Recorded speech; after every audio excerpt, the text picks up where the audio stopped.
Skirt the boat ducker. Down here getting a little non-ethanol fuel for this big bad boy. It's a huge craft. 200 Pro V. Right there, sliding windows, hard top, nice tall windows, easy to see out. Net holders, cleats where they belong. 1, 2, 3, awesome.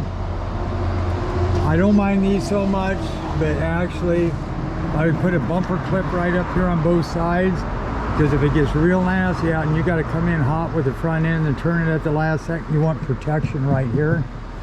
Just a word of the wise, not that you'd use it much, but they're just a little round clip you just screw onto here with an eyelet. You screw onto a fender and you can just pop them in real quick. Throw your bumper up front, you got a cleat up front, window stop, dual wipers, zert for the pin for the window. You can grease them up, or if you don't want that window, you can just pick up and slide it out and leave it at home. That's your window stop. I like the suction cup one a lot better. I think it does a better job and less metal to worry about corroding.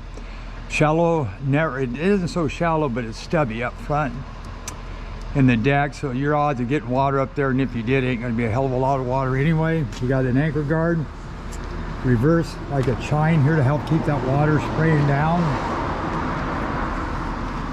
Here's, you got a fish box drain here, that's the deck, front bow deck drain.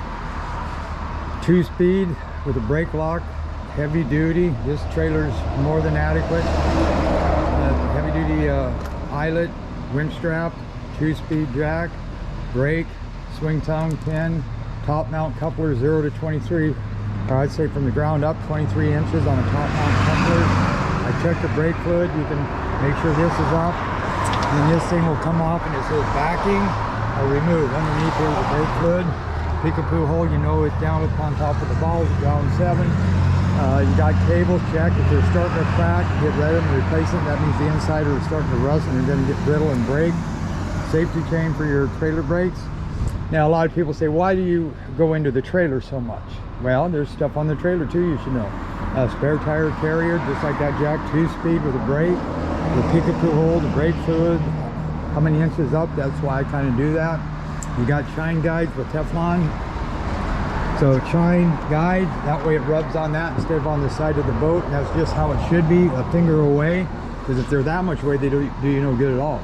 And when you put the trailer into the water, what you want to do is you estimate when you put that boat in how much that takes to get it out of there. It all depends on your ramp.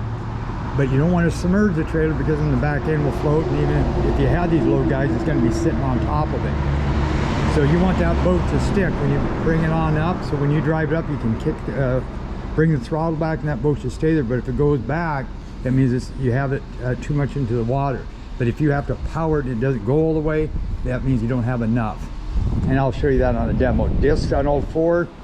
You got polished aluminum on the outside, black insert, 5-lug gear valve oil hubs, brown good, white bad.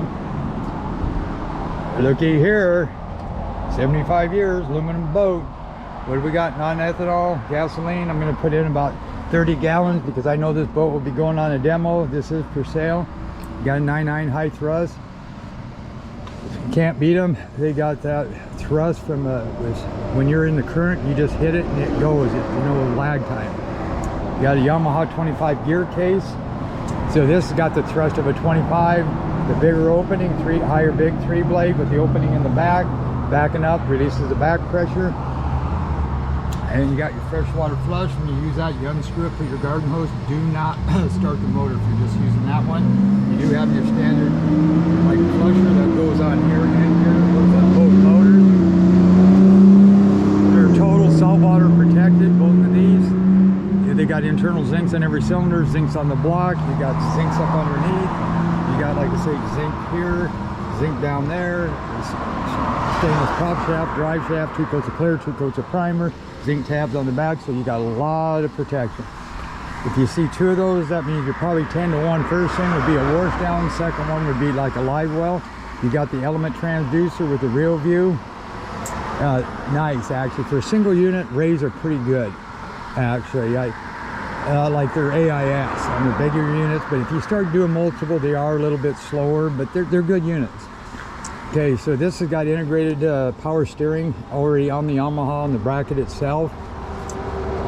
So, and then these are inspection caps. Don't over tighten these because it can break the seal. But make sure they're snug, because if you have water and they're 10 to 1, I would check these. If they're loose, that's where the water came from. But underneath here is to get to the lower bolt hole. Plus, you got a seacock valve for the live well and for the wash down, just right under that where the valve, if you had a leak, you can shut it off. Or if you have to replace it or replace the bilge pump, boom, you can get right to it. Grab Allen 2024. And this is low enough that 2-step works. Your bath oil hubs, good. They're brown, 1/2 to 3/4 up, is great. Double dip galvanized. Got 2x6s, yep, 2 of them with slick bunks. Nice sliding, tinted glass, nice boat. One thing I liked on these, they were very stable. And I can't remember, they probably went to a 14, 15 in the rear, but they don't have that real constant V. So if you went to an 18, you'd have more roll. So, but these are just, they give you a ton of room, these do. For a 20-footer, look at the room you got. Now, it isn't gonna ride as smooth as the 22 Ocean Pro or Sea Runner, but then what happens though, if you get to one of those, your cabin's damn near back to here, so you only got that kind of room. So these are kind of a nice all-around boat. If you, for stable, they'll, again, a little rougher water, it'll take it. You just got to slow down a little bit. But I would sacrifice that for the room. I mean, this is like got a ton. Good gutter system for deck. Water goes in your bilge. Large storage box seats and a hardtop. You don't have to worry about canvas. You can tow it. That's what I like about a pilot house. And any of that perforated stuff you can stand on, that's reinforced. You got that grab handle where it belongs. And that's my stick, where I can see where the curve's going when I put in at Empire, so I know which way to put the bumpers. Smooth rides, awesome seats. Storage box, grab handle, cup holders, glove box, grab handle, trays.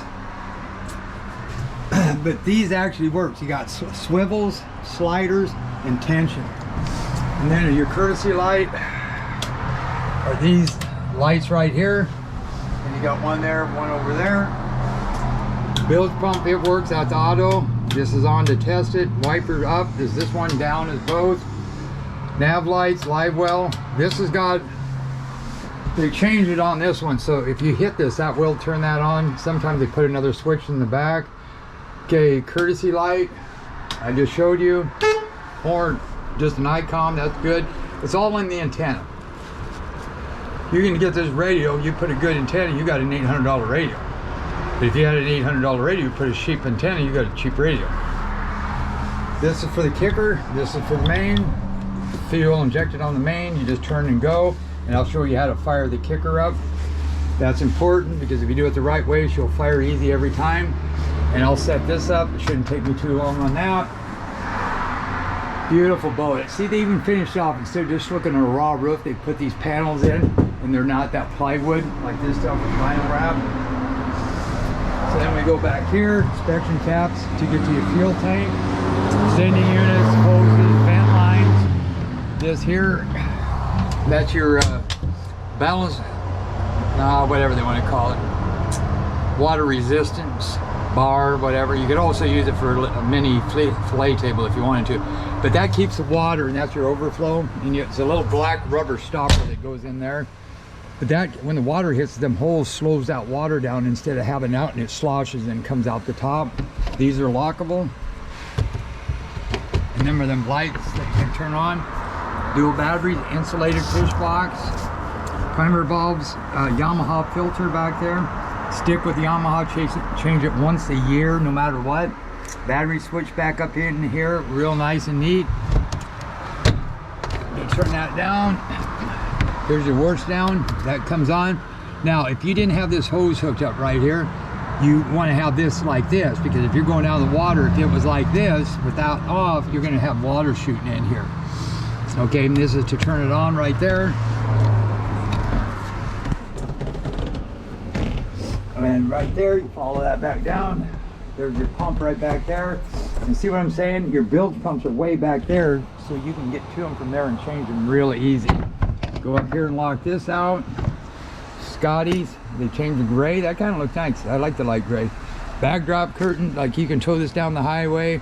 You don't have to worry about, you know, if it was sitting in the sun, you know, sun rotting your windows on the side. That's what normally happens. Backdrops, not so much, but the side curtains and stuff. And then the weather hitting that, if it was on the top. So that's what I like about this. It's a good bang for the buck boat. I really like it. Boat Doctor out.